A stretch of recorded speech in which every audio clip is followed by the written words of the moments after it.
Hello everyone, அஸ்ஸலாமு அலைக்கும். Welcome to taste of Chennai. இன்றைக்கி நம்ம எல்லாருக்குமே ரொம்ப ஃபேவரட்டான சிக்கன் ஷவர்மா நம்ம வீட்டிலே ரெஸ்டாரண்ட் ஸ்டைலில் ரொம்ப டேஸ்டியாக எப்படி செய்கிறதுன்னு பார்க்கலாம். ஷவர்மாக்கு தேவையான பீத்தா ப்ரெட்லேருந்து ஷவர்மா சாஸ், சிக்கன் மேரினேஷன் எல்லாமே நம்ம ஸ்டெப் பை ஸ்டெப்பாக டீட்டெயில்டாக பார்க்க போகிறோம். ஸோ ஷவர்மா லவ்வர்ஸ் கண்டிப்பாக இந்த வீடியோவை லாஸ்ட் வரைக்கும் ஸ்கிப் பண்ணாமல் பாருங்கள். வீடியோ ஸ்டார்ட் பண்ணுறதுக்கு முன்னாடி உங்கள் எல்லாருக்கும் ஒரு யூஸ்ஃபுல்லான இன்ஃபர்மேஷன் வந்து ஷேர் பண்ணிக்கிறேன். நிறைய பேருக்கு வந்து குக்கிங் நிறைய வந்து டிஃப்ரெண்ட்டாக சமைக்கணும்னு சொல்லிட்டு ஆசை இருக்கும். Cookery இவங்க 1 month குக்கிங் கிளாஸ் வந்து ஆன்லைனில் எடுத்துகிட்டு இருக்காங்க. இவங்க நல்ல ஒரு ப்ரொஃபஷ்னல் குக். ஜஸ்ட் 1 monthலேயே உங்களுக்கு வெரைட்டி ஆஃப் ரைஸ், அதுக்கப்புறம் பேக்கரி வெரைட்டி, பிரியாணியில் நிறைய வெரைட்டிஸ், அதுக்கப்புறம் ஸ்வீட்ஸ், டெசர்ட்ஸ், நிறைய கேக் வெரைட்டிஸ். ஜூம் மீட்டிங் மூலியமாக இந்த கிளாஸ் நீங்கள் வந்து ஜாயின் பண்ணிக்கலாம். உலகத்தில் எங்கே இருந்தாலுமே நீங்கள் வந்து ஜாயின் பண்ணலாம். அதுக்கப்புறம் கிளாஸ் கம்ப்ளீட் ஆனதுக்கப்புறமா உங்களுக்கு வந்து சர்டிஃபிகேட் கொடுத்துருவாங்க. அதுக்கப்புறம் ஆடியோ வீடியோ ரெக்கார்டிங்ஸ் எல்லாமே வந்து கொடுப்பாங்க. உங்களுக்கு குக்கிங்கில் இன்ட்ரெஸ்ட் இருக்குது, நீங்கள் நிறைய கற்றுக்கணும்னு நினச்சிங்கன்னா எங்களோட காண்டாக்ட் டீட்டெயில்ஸ் எல்லாமே நான் டிஸ்கிரிப்ஷன் பாக்ஸில் கொடுத்துருக்கேன், மறக்காமல் செக் பண்ணிக்கோங்க. சிக்கன் ஷவர்மாக்காக ஒரு ஸ்பெஷல் மசாலா வந்து நம்ம மேரினேஷனுக்காக ரெடி பண்ண போகிறோம். அதுக்கு ஒரு 1/4 கப் அளவுக்கு இஞ்சி, ஒரு 1/4 கப் அளவுக்கு பூண்டு, அதுக்கப்புறம் ஒரு 4 பச்சை மிளகா, ஒரு 1/4 கப் அளவுக்கு வந்து கொஞ்சமாக முந்திரி பருப்பு எடுத்துக்கோங்க. இப்போ இது எல்லாமே நம்ம ஃபைன் பேஸ்ட்டாக அரைச்சிக்க போகிறோம். இப்போ இந்த பேஸ்ட் ரெடி ஆயிடுச்சு. அடுத்தது நம்ம ட்ரை மசாலா பவுடர்ஸ்லாம் என்ன வேணும்னு சொல்லிட்டு பார்க்கலாம். ஃபஸ்ட்டு நான் வந்து ஒரு டேபிள் ஸ்பூன் அளவுக்கு சில்லி பவுடர் எடுத்திருக்கேன். அதுக்கப்புறம் ஒரு டேபிள் ஸ்பூன் அளவுக்கு மல்லித்தூள் எடுத்திருக்கேன். அதுக்கப்புறம் ஒரு table spoon chicken masala, chicken 65 masala, chicken masala எதுவாக இருந்தாலும் எடுத்துக்கலாம். இது வந்து ஆப்ஷனல் தான். அதுக்கப்புறம் ஒரு டீஸ்பூன் அளவுக்கு ஜீரகத்தூள், ஒரு டீஸ்பூன் அளவுக்கு கரம் மசாலா நான் எடுத்திருக்கேன். ஒரு லெமனோட ஜூஸ் எடுத்திருக்கேன். அதுக்கப்புறம் ஒரு டேபிள் ஸ்பூன் வினிகர் எடுத்திருக்கேன். அதுக்கப்புறம் ஒரு 1/4 கப் அளவுக்கு தயிர் எடுத்துக்கோங்க. அப்புறம் தேவையான அளவு உப்பு, அதுக்கப்புறம் கொஞ்சமாக ஃபுட் கலர் தேவைப்படும். இப்போ இந்த ginger garlic green chilli paste இருக்குல்லையே, அதை சேர்த்துக்கலாம். அடுத்தது நல்லா திக்கான தயிர் எடுத்துக்கோங்க, அது சேர்த்துக்கோங்க. இப்போது தேவையான அளவு உப்பு சேர்த்துக்கலாம். நான் வந்து ஒரு 1/2 kg சிக்கனுக்கு தான் இந்த அளவு வந்து நான் சொல்கிறேன். அடுத்தது ரெட் சில்லி பவுடர், உங்கள் காரத்துக்கு ஏற்ற மாதிரி நீங்கள் சேர்த்துக்கோங்க. அதுக்கப்புறம் மல்லித்தூள், அதுக்கப்புறம் சிக்கன் மசாலா, அடுத்தது ஜீரகத்தூள், அதுக்கப்புறம் கரம் மசாலா. நீங்கள் கடையில் வாங்கின கரம் மசாலா கூட வந்து யூஸ் பண்ணலாம். அடுத்தது வினிகர் சேர்த்துக்கோங்க. அதுக்கப்புறம் லெமன் ஜூஸ், அதுக்கப்புறம் ஒரு 1/4 கப் அளவுக்கு ஆயில் சேர்க்குறேன். இப்போ இதை எல்லாமே சேர்த்து நல்லா மிக்ஸ் பண்ணிக்கலாம். இந்த ஸ்ட்ரீட் ஃபுட்டில் பார்த்திங்கன்னா இந்த மாதிரி மசாலா தான் வந்து சேர்ப்பாங்க. அதுக்கப்புறம் நீங்கள் வேணும்னா சாட் மசாலா, அந்த பிளாக் சால்ட்லாம் வந்து சேர்த்துக்கலாம். பட் புளிப்பு ஆல்ரெடி வந்து நம்ம வினிகரில் நிறைய தான் சேர்த்துருக்கோம். ஸோ அதுவே போதும். உங்களுக்கு ஏதாச்சும் மசாலா ஏதாவது ஸ்கிப் பண்ணணும், இல்லைனா வேறு ஏதாவது சேர்க்கணுன்னா கூட நீங்கள் வந்து சேர்த்துக்கோங்க. போன்லெஸ் சிக்கன் பிரெஸ்ட்டு வந்து ஒரு 500 கிராம்ஸ் அளவுக்கு எடுத்திருக்கேன். இப்போ வந்து இதை எப்படி நம்ம கட் பண்ணுறதுன்னு பார்க்கலாம். சிக்கன் பிரெஸ்ட் இந்த மாதிரி ரொம்ப திக்காக இருக்குன்னா நடுவில் அந்த மாதிரி சென்டரில் வந்து இந்த மாதிரி கட் கொடுத்துருங்க. இந்த மாதிரி கட் பண்ணிட்டிங்கன்னா உங்களுக்கு 2 பீஸாக வந்துடும். இப்போ ஒரு பீஸாக எடுத்து இந்த மாதிரி மசாலா நல்லா மிக்ஸ் பண்ணுங்கள். அந்த கட்ஸ் எல்லாமே உள்ளே போகிற மாதிரி நல்லா அப்ளை பண்ணுங்கள். இப்போது எல்லா பீஸஸும் நான் வந்து நல்லா வந்து மிக்ஸ் பண்ணிட்டேன். இப்போ கொஞ்சமாக ரெட் ஃபுட் கலர் சேர்த்துக்கிறேன். அப்போ தான் அந்த ஸ்ட்ரீட் ஸ்டைல் ஷவர்மா மாதிரி இருக்கும். ஃபுட் கலர் ஆப்ஷனல் தான், நம்ம வீட்டில் செய்யும் போது ஸ்கிப் பண்ணிக்கலாம். இப்போ நல்லா மிக்ஸ் பண்ணதுக்கப்புறமா இது ஒரு 1 hour நம்ம வந்து மேரினேட் பண்ணிக்கலாம். அப்படி இல்லைனா ஓவர் நைட் கூட நம்ம வந்து ஃப்ரிட்ஜில் வைக்கலாம். இந்த மாதிரி கிளிங் ரேப் பண்ணி நான் வந்து ஃப்ரிட்ஜில் வச்சிடுறேன். இப்போ அடுத்த ஸ்டெப் வந்து குபுஸ்க்கு வந்து நம்ம மாவு பிசைஞ்சு வைக்க போகிறோம். அதுக்கு நான் ஒரு கப் அளவுக்கு வார்ம் வாட்டர் எடுத்துருக்கேன். லைட்டாக வந்து சூடாக இருக்கணும். ரொம்ப சூடாக இருந்தால் ஈஸ்ட் வந்து ஆக்டிவேட் ஆகாது. 1.5 டீஸ்பூன் அளவுக்கு நான் ஈஸ்ட்டு சேர்த்துக்கிறேன். அதுக்கப்புறம் 1 டீஸ்பூன் அளவுக்கு சுகர் சேர்த்துக்கிறேன். இப்போ இதை நல்லா மிக்ஸ் பண்ணிக்கோங்க. இப்போது ஒரு 10 நிமிஷம் அதை அப்படியே விட்டுருங்க. இப்போ இது ஆக்டிவேட் ஆகட்டும். மைதா மாவு ஒரு 3 கப் அளவுக்கு நான் எடுத்திருக்கேன். இதில் ஒரு டீஸ்பூன் நான் வந்து சால்ட்டும் சேர்த்து நல்லா மிக்ஸ் பண்ணி வச்சுக்கிறேன். இப்போது ஈஸ்ட்டு நல்லா ஆக்டிவேட் ஆயிடுச்சு. இப்போ இந்த மைதா மாவில் சேர்த்துக்கோங்க. இப்போது இதில் எக்ஸ்ட்ரா ஒரு 1/2 கப் வாட்டர் மட்டும் நான் வந்து சேர்த்துக்கிறேன். 3 கப் மாவுக்கு ஒரு 1.5 கப் வாட்டர் வந்து நான் இப்போ வந்து சேர்த்துருக்கேன். 1 கப் வந்து நம்ம ஈஸ்ட்டு மிக்ஸ் பண்ணும்போது சேர்த்தோம். அதுக்கப்புறம் இப்போ வந்து ஒரு 1/2 கப் வாட்டர் வந்து நான் சேர்த்துருக்கேன். 2 டீஸ்பூன் எண்ணெய் சேர்த்து நல்லா மிக்ஸ் பண்ணி இப்போது அந்த மாவு வந்து கையில் ஒட்டக்கூடாது. இந்த மாதிரி நல்லா பிசைஞ்சதுக்கப்புறமா இதுக்கு மேலே ஒரு டீஸ்பூன் ஆயில் சேர்த்துட்டு இப்போ ஒரு 1 மணி நேரம் நான் நல்லா வார்ம் பிளேஸில் வந்து இதை வச்சிடுறேன். இந்த மாவு நல்லா பொங்கி வரும். இந்த மாதிரி எண்ணெய் அப்ளை பண்ணிங்கன்னா நல்லா ட்ரை ஆகாமல் இருக்கும். அடுத்தது ஷவர்மாக்கு கொஞ்சம் சாலட்லாம் தேவைப்படும் இல்லையா, அதனால் கேபேஜ் இந்த மாதிரி நான் துருவி வச்சுக்கிறேன்.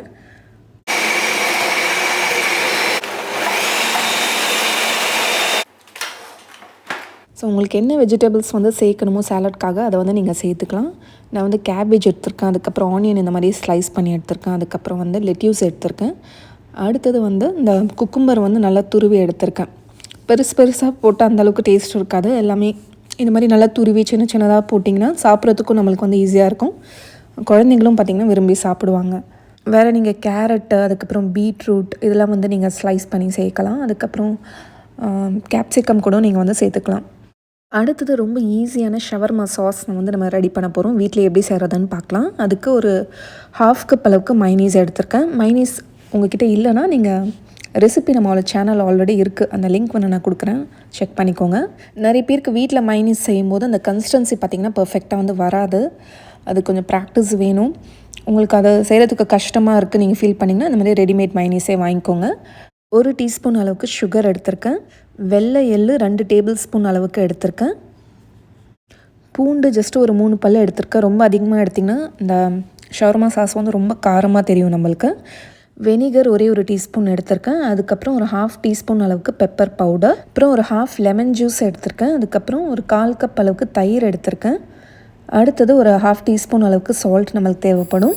இப்போ நம்ம ஷவர்மா சாஸ் எப்படி செய்கிறதுன்னு பார்க்கலாம். ஃபஸ்ட்டு இந்த எள்ளு வந்து நம்ம பவுடரை வந்து அரைச்சி எடுத்துக்க போகிறோம் தனியாக.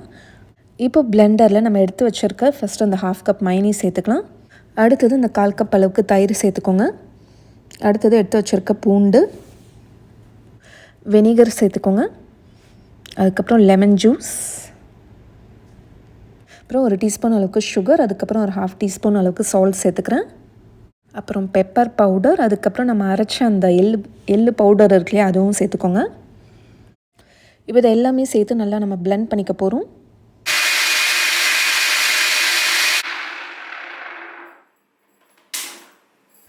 இப்போ நல்லா ஸ்மூத்தாக பிளெண்ட் பண்ணியாச்சு. டேஸ்ட் பண்ணி பாருங்கள், சால்ட்டு, சுகரு, அதுக்கப்புறம் அந்த புளிப்பு எல்லாமே கரெக்டாக இருக்கான்னு.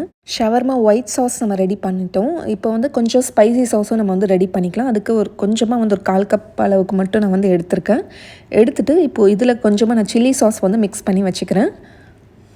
சில பேருக்கு ஷவர்மா அந்த ஒயிட் கலரில் இருந்தால் பிடிக்கும். சில பேருக்கு வந்து ஸ்பைசி வந்து ரொம்ப விரும்பி சாப்பிடுவாங்க. ஸோ உங்களுக்கு வேணும்னா அந்த ஸ்பைசி சாஸ் வந்து ரெடி பண்ணிக்கோங்க. இப்போ நம்மளோட ஷவர்மா சாஸ் ரெடி ஆயிடுச்சு. சிக்கன் நீங்கள் அவனில் க்ரில் பண்ணுறதுனா கூட பண்ணிக்கலாம். நான் இந்த க்ரில் பேனில் எப்படி செய்கிறதுன்னு பார்க்கலாம். இப்போ கொஞ்சமாக வந்து ஆயில் வந்து நான் வந்து சேர்த்துக்கிறேன். ஆயில் அப்படி இல்லைனா பட்டர். இப்போது இந்த சிக்கன் பிரெஸ்ட் பீசஸ் வந்து வச்சுக்கிறேன். இப்போ ஒரு சைடுமே ஒரு 5 to 10 மினிட்ஸ் மீடியம் ஃப்ளேமில் வச்சு நல்லா வந்து ஃப்ரை பண்ணி எடுத்துக்கலாம்.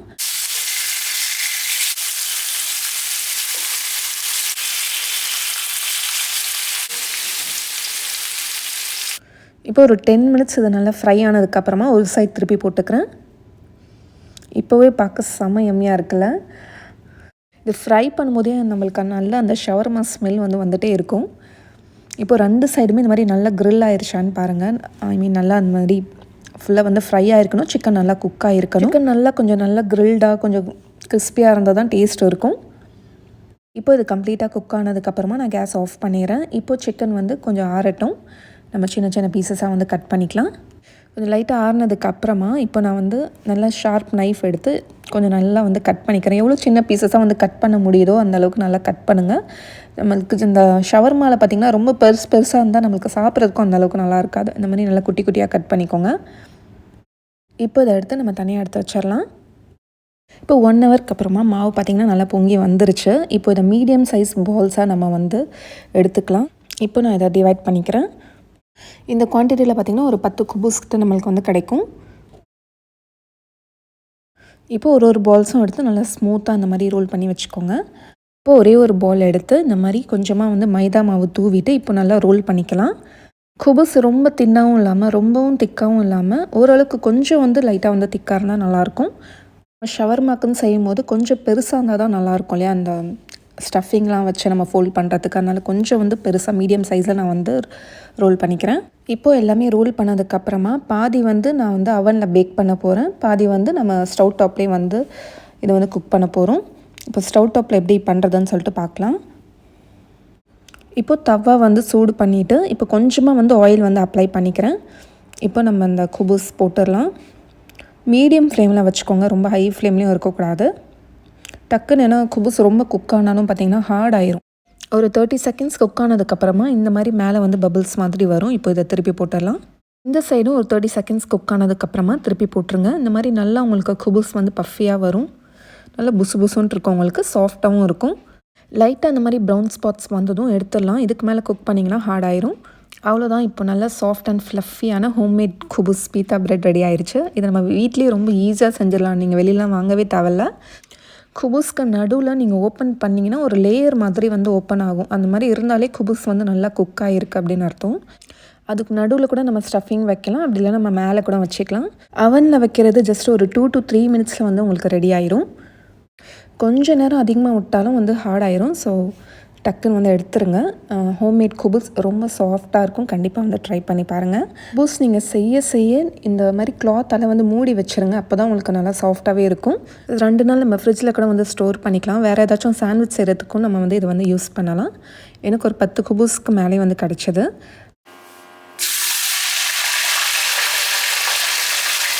அப்புறம் கொஞ்சமாக நான் ஃப்ரெஞ்ச் ஃப்ரைஸும் வந்து ஃப்ரை பண்ணி எடுத்துக்கிட்டேன். ஷவர்மாவில் ஃப்ரெஞ்ச் ஃப்ரைஸ் வச்சு சாப்பிடும்போது செம்மையாக இருக்கும். இப்போது ஷவர்மாவுக்கு தேவையான குபூஸ், ஷவர்மா சாஸ், அதுக்கப்புறம் சிக்கன் வந்து ஃப்ரை பண்ணியாச்சு, அதுக்கப்புறம் சாலட் ரெடி பண்ணியாச்சு, ஃப்ரெஞ்ச் ஃப்ரைஸ் ஃப்ரை பண்ணியாச்சு, எல்லாமே ரெடியாக இருக்குது.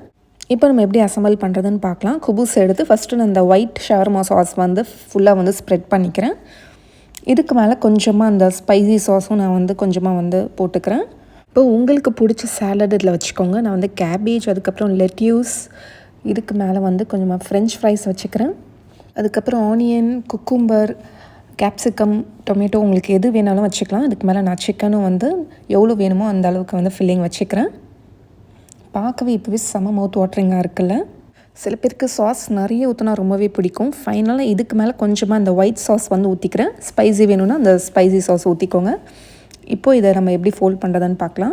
இதே மாதிரி நான் எல்லா ஷவர்மாவும் ரெடி பண்ணிக்கிட்டேன். ஒரு 5 to 6 ஷவர்மா கிட்டே நம்மளுக்கு வந்து கிடைக்கும். ஒரு ஃபேமிலி வந்து நம்ம நல்லா தாராளமாகவே சாப்பிட்லாம். கிரில் மிஷினில் வச்சு கொஞ்சம் லைட்டாக வந்து ப்ரெஸ் பண்ணி எடுத்துக்கிறேன். சூடாகவும் இருக்கும், நல்லா அந்த சாண்ட்விச் வந்து நல்லா ப்ரெஸ்ஸாக இருக்கும். இந்த ஸ்டெப்பு வந்து செய்யணுன்ட்டு அவசியம் இல்லை. நம்ம அப்படியே வந்து ஷவர்மா ரேப் பண்ணிடலாம். நீங்கள் ஷவர்மா ரேப் பண்ணுறதுக்கு பட்டர் பேப்பரும் யூஸ் பண்ணலாம், அப்படி இல்லைனா ஃபாயில் பேப்பர் கூட வந்து யூஸ் பண்ணலாம். அதில் அந்த மாதிரி நல்லா டைட்டாக வந்து ரேப் பண்ணிடுங்க. உங்களுக்கு எப்படி ரேப் பண்ண வருதோ அந்த மாதிரி பண்ணிடுங்க. இனி ஷவர்மா வெளியில் வாங்க வேண்டிய அவசியமே இல்லை. ரெஸ்டாரண்ட் ஸ்டைலில் நம்மளே வீட்டில் சூப்பராக வந்து ரெடி பண்ணிட்டோம். எங்கள் வீட்டில் எல்லோரும் ட்ரை பண்ணிவிட்டு ஸ்ட்ரீட் ஸ்டைல் ஷவர்மா மாதிரி ரொம்ப டேஸ்டியாக இருக்குது அப்படின்னு சொன்னாங்க. நீங்களும் ட்ரை பண்ணி பாருங்கள். உங்கள் ஃபேமிலி மெம்பர்ஸ் கண்டிப்பாக உங்களை பாராட்டுவாங்க. ஷவர்மா செய்கிறதுக்கு கொஞ்சம் டைம் எடுத்தாலும் நம்ம வீட்டிலே செய்யும்போது ரொம்ப ஹைஜீனிக்காகவும் இருக்கும், ரொம்ப டேஸ்டியாகவும் இருக்கும். உங்கள் ஃபேமிலி மெம்பர்ஸ் எல்லாருக்கும் ரொம்ப பிடிக்கும். ஸோ கண்டிப்பாக அந்த ரெசிபியை ட்ரை பண்ணிவிட்டு எப்படி வந்துச்சுன்னு சொல்லி எனக்கு ஃபீட்பேக் சொல்லுங்கள். ட்ரை பண்ணிங்கன்னா மறக்காமல் ஃபோட்டோஸை எங்களோட இன்ஸ்டாகிராம் பேஜ்க்கு சென்ட் பண்ணி வைங்க. அப்படி இந்த வீடியோவை லைக் பண்ணிவிட்டு உங்களோட ஃப்ரெண்ட்ஸ் அண்ட் ஃபேமிலிக்கும் ஷேர் பண்ணுங்கள். இதே மாதிரி நல்ல ரெசிபிஸ் நீங்கள் பார்த்துட்டே இருக்கணும்னா நம்மளோட சேனல் டேஸ்ட் ஆஃப் சென்னையை மறக்காமல் சப்ஸ்கிரைப் பண்ணுங்கள். நாளைக்கும் இதே மாதிரி வேறொரு சூப்பரான ரெசிபியில் சந்திக்கிறேன். தேங்க்யூ ஸோ மச் ஃபார் வாட்சிங்.